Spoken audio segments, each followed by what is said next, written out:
you are sitting on a gold mine with your podcast content, and you might be missing a huge part of your audience who is made of readers. And so just try not thinking only about listeners, but readers as well.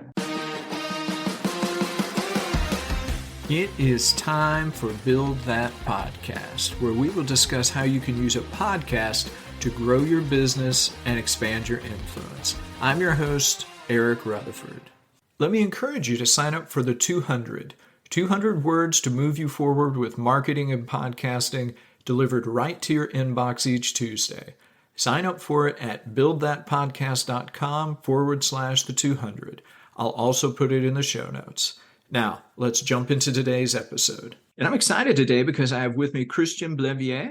He is one of the founders of Readable.fm, which seeks to turn your audio podcasts into a premium reading experience and reach new listeners with better visibility on networks and search engines. Christian, welcome to the show. Hello, Eric.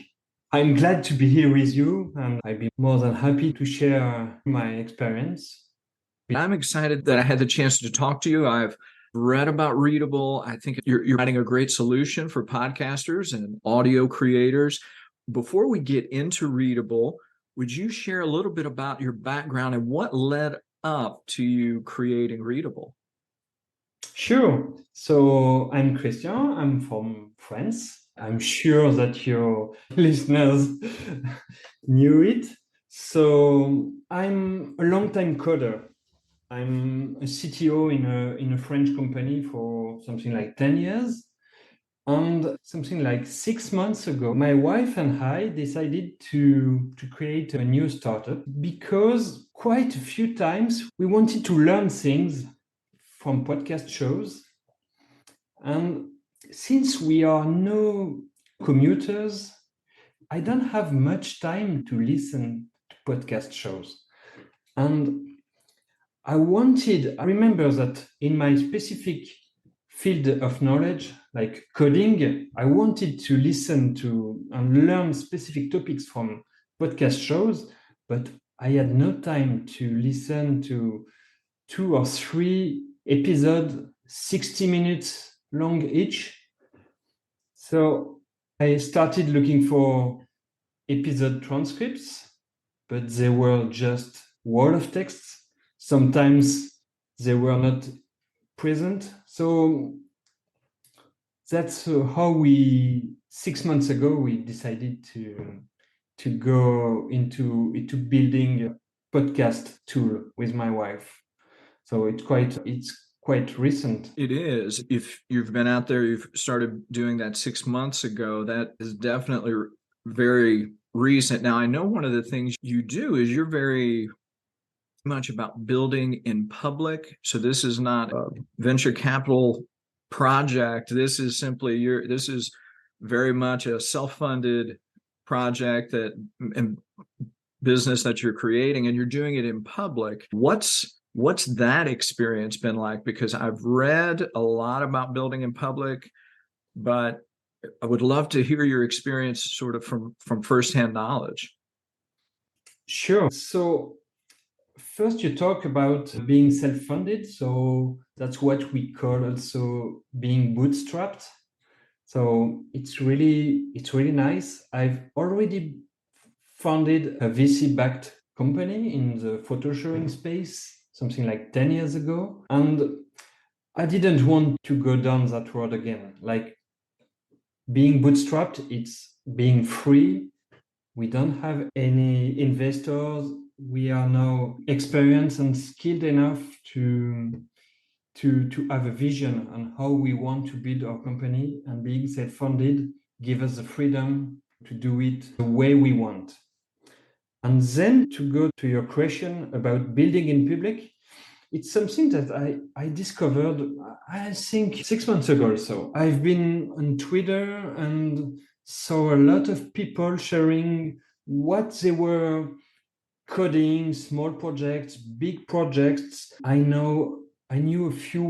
The most famous builder in public, I'd say, is Peter Level, who is doing fantastic job. He's known for his remote jobs board, and now he's building fantastic AI tools to generate photos and avatars, things like that. Blavier is a tool to generate videos, and I found that the way they were relating their experience as builders and founders was really insightful and motivating. And some of them, most of them, I would say, are really open. Like they share everything, like their revenues, their costs. They're really doing it in public. And the key thing is not to be only sharing the ups, but also the downs.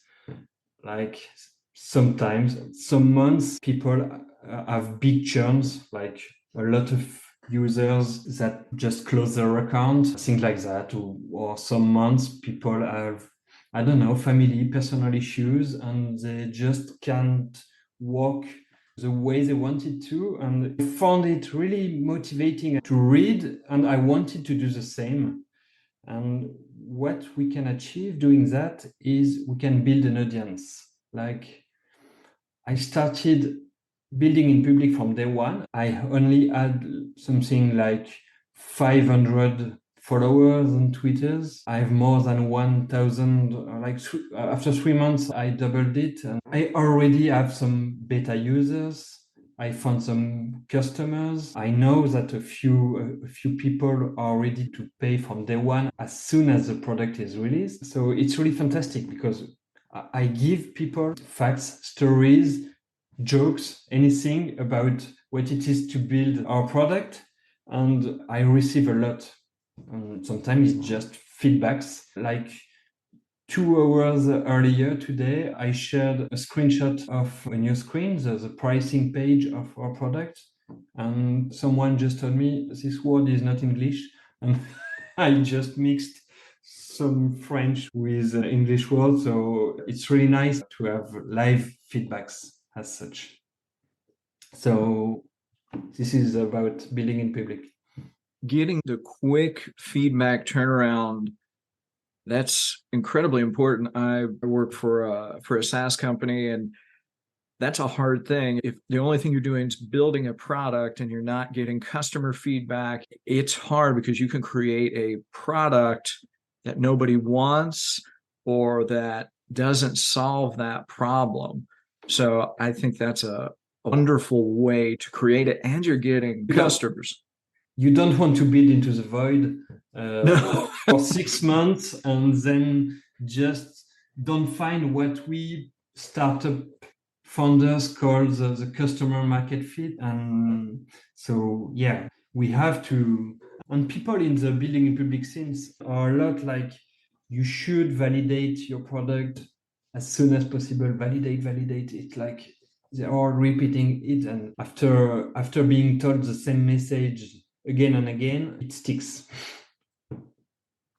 Indeed. Now, let's talk a little bit about Readable itself. So what is Readable, and what problem are you trying to solve with it? So, like I told you earlier in the episode, I learned about myself that I am actually more a reader than I am a listener. So I don't enjoy that much listening to 60 minutes shows. Sometimes I do, but it's quite rare. I know that a lot of people are avid listeners, and they can listen to hours and hours of podcast shows.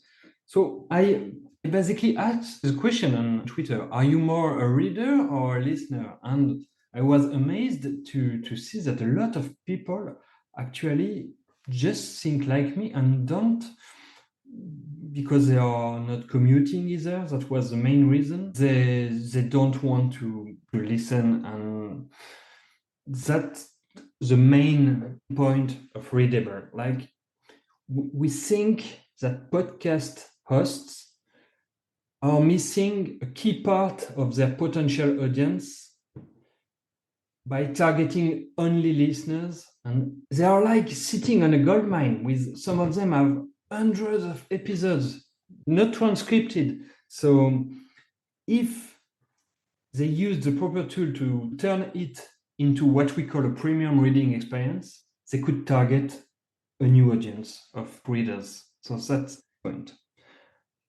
And regarding the audience, so there are people like me, more reader, but there are of course hearing disabled people who I can read to a lot of them like complaining, where is the transcript? A lot of podcasts don't provide not even a poor transcripted notes. And when they do provide one, it's usually poorly formatted, not really enjoyable to read. And people like me, also non-native listeners. So I listen to mostly to English podcasts. Sometimes it's because of the accent, or sometimes people are talking too fast for me. So it can be difficult to get what it is about. Especially if, as a non-native listener, if I try to do something else while listening, it can be difficult. So that's the reason. And then how we want to tackle this challenge, it's just helping podcast hosts to get an accurate transcript from the podcast. And the main point, because a lot of existing tools are already turning audio files into transcripts, but what they don't do is make them pleasant to read, well formatted, and so on. I don't know if you experienced that yourself. Yes, I've used a couple of different programs. I've used Otter in the past. I'm using Descript right now. Both do a good job of taking the audio and putting it into text, but to really make it a readable experience, I need to go in and do a lot of editing and moving around. Otter, it's more a tool for organizing meetings, or like to summarize minutes from you can use the different tool not really meant for podcasts because they have a good transcription abilities. But even then, like you say, it's the layout. It's really, even when I export the document or export the transcript, even if I update it well or try to, it is still hard to read. It's almost like just reading a text document, not even in Word or anything like that. It's almost like reading a CSV of sorts. That's yeah. It's what we call a wall of text. It's just nobody want to read content like this. Bots do. So just providing a transcript like this, it already has some value, is for SEO, search engine optimization. So you make your content visible for search engines. So it's already a good point. But for humans, you can't expect from people to enjoy your content like this. What we aim at with Readable is to target an experience like medium.com for something which is pleasant to read as an article is on this platform.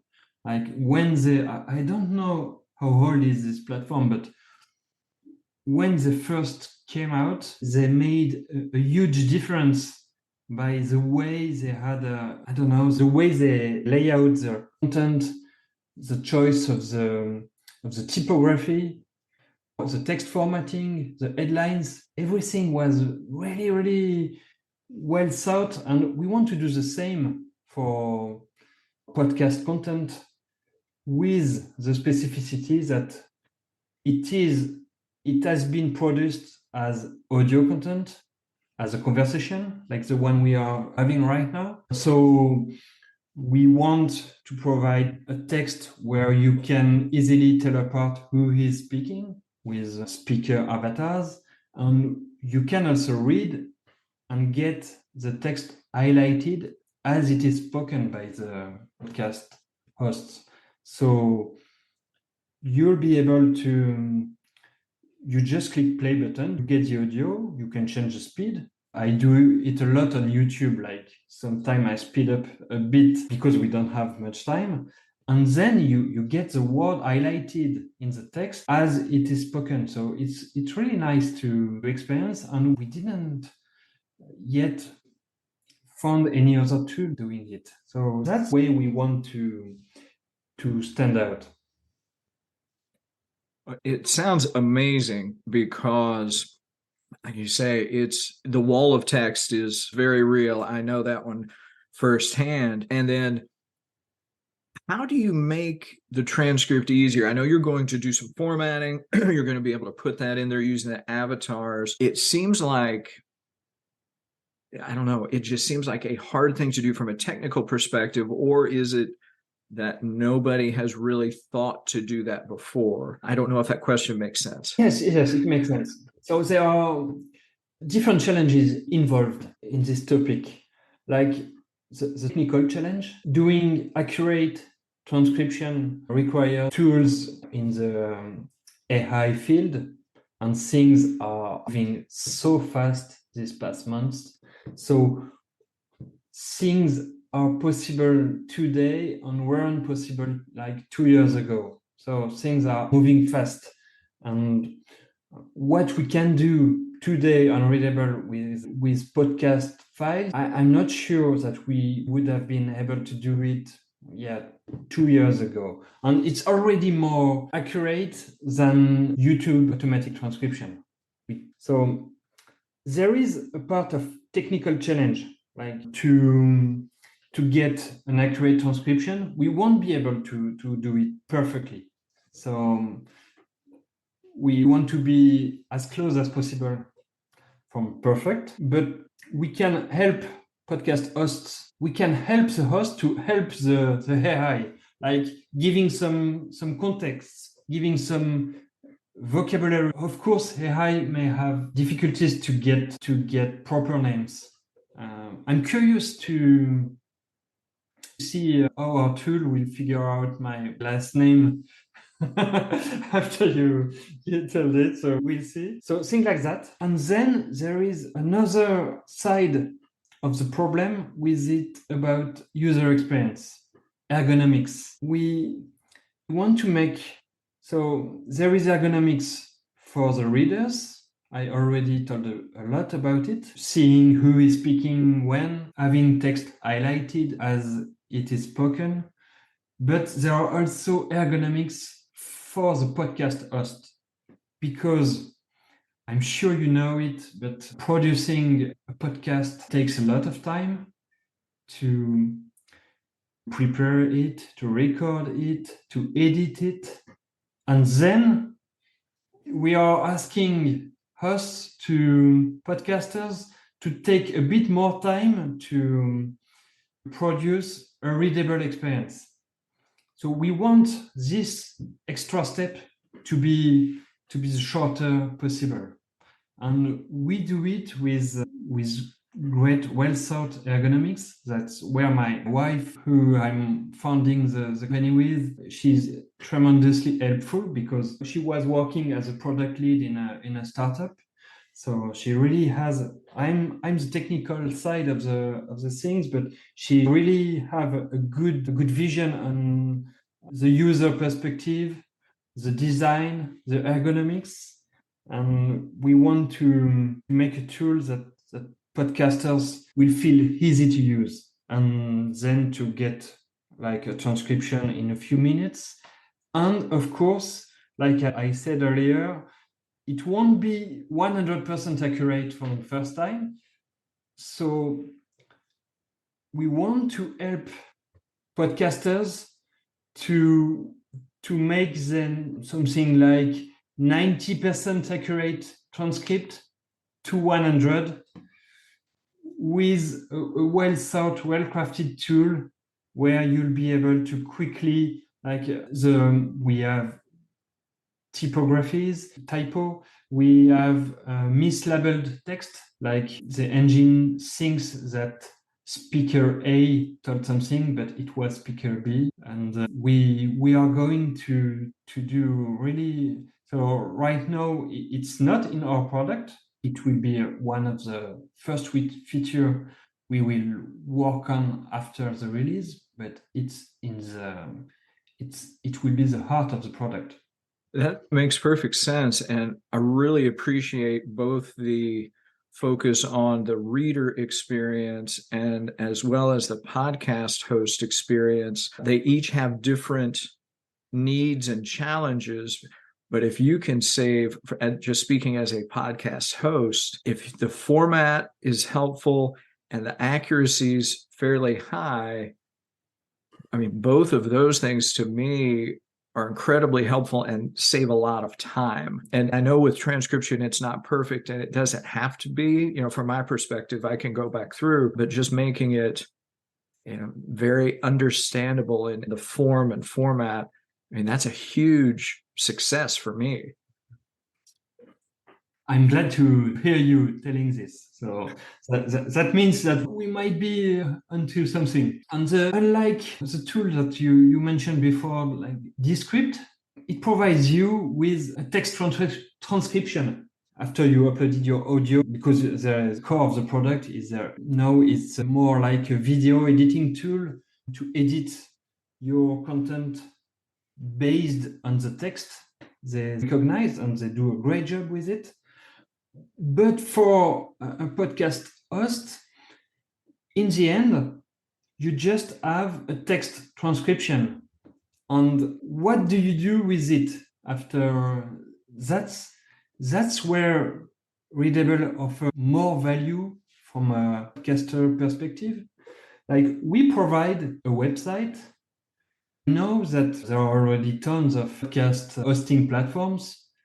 Most of them provide you the ability to host a simple website.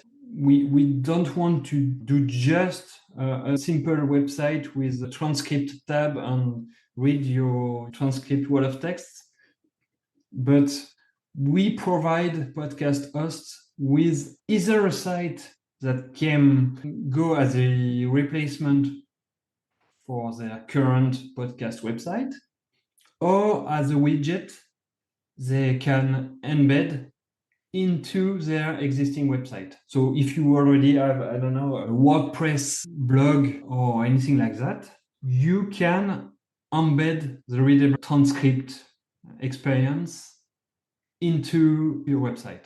So that's what we learned from building in public. That's exciting to me. If I can add the widget to my site and your formatted transcript, I can put it right on my website. That's wonderful. That's a huge success, as opposed to me copy and pasting that wall of text and then moving it a little bit around and it's still ugly and hard to read on my website. That widget, that makes a huge difference. So the challenge will be to find the correct trade-off between making the tool customizable enough.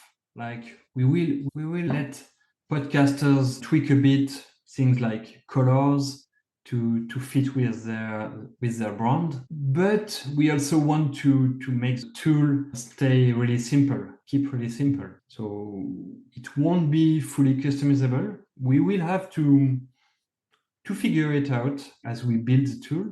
But that's the cool thing about building in public. Like, as we started building the product 6 months ago, we were really 100% on providing a new website as a website replacement for podcasters. But as we discussed with different podcast hosts, we learned that most of them would rather prefer keep their current website. There are a lot of them are using WordPress and have an additional new tab or new page with the readable experience embedded into it. I think that sounds wonderful. It really does.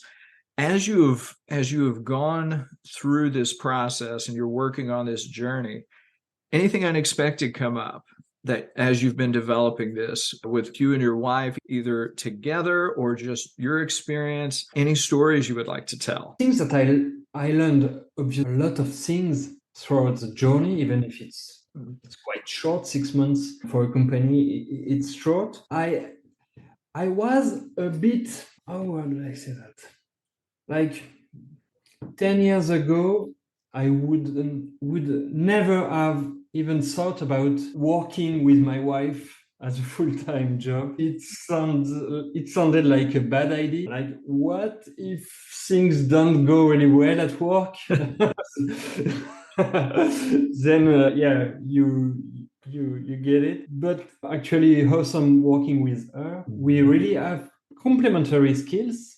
Like, I do the coding, she's at the product. I know if I had to build it just on my own alone, product would be much different today, and I think it would be much worse actually. So it's one of the things that those unexpected things. I also told a lot about building in public, so it's awesome. I recommend to do it for and not only for technological products or companies. I'm also, so it's also coding, but I'm also building in public an open source project. But I know that I like to do some wood crafting, and so I have not much time these days to do it. But I think that the next project, I try to do it in public as well.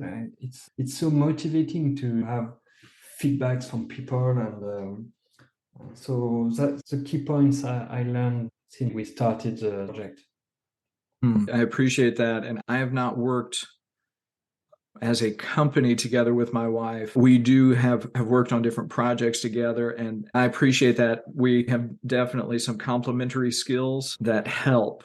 So I could appreciate the working together. It's enjoyable when that happens.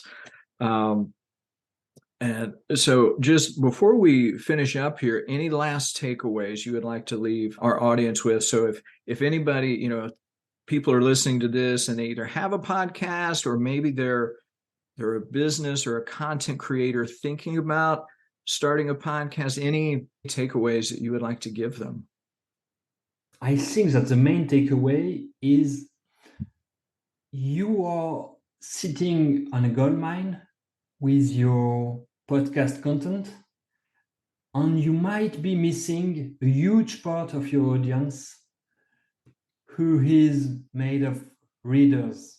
And so just try not thinking only about listeners, but readers as well. I think that would be for me the main takeaway and what we learned discussing with different podcasters.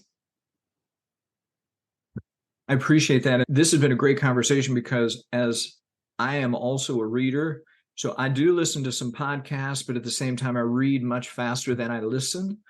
And so I like being able to just go to text and read it. And then the second language, being able to read and understand if the podcast is not in your first language. Like, those two things had not really occurred to me. So I appreciate you bringing those up, because so it's like, okay, this is another reason to make sure I have a good transcript.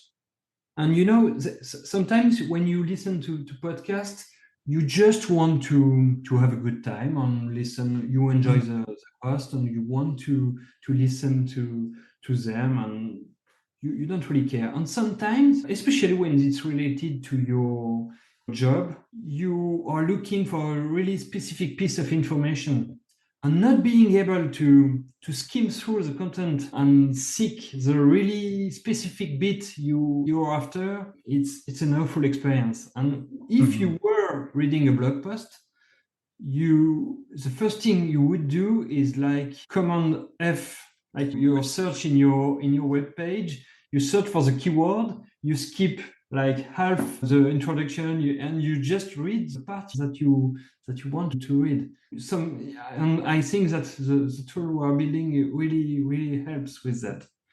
And I just noticed that I forgot to tell that we don't only provide transcription, but also things like a summary. So yeah, you can get your whole episode summarized in a few lines. And also we are working on auto chapterization.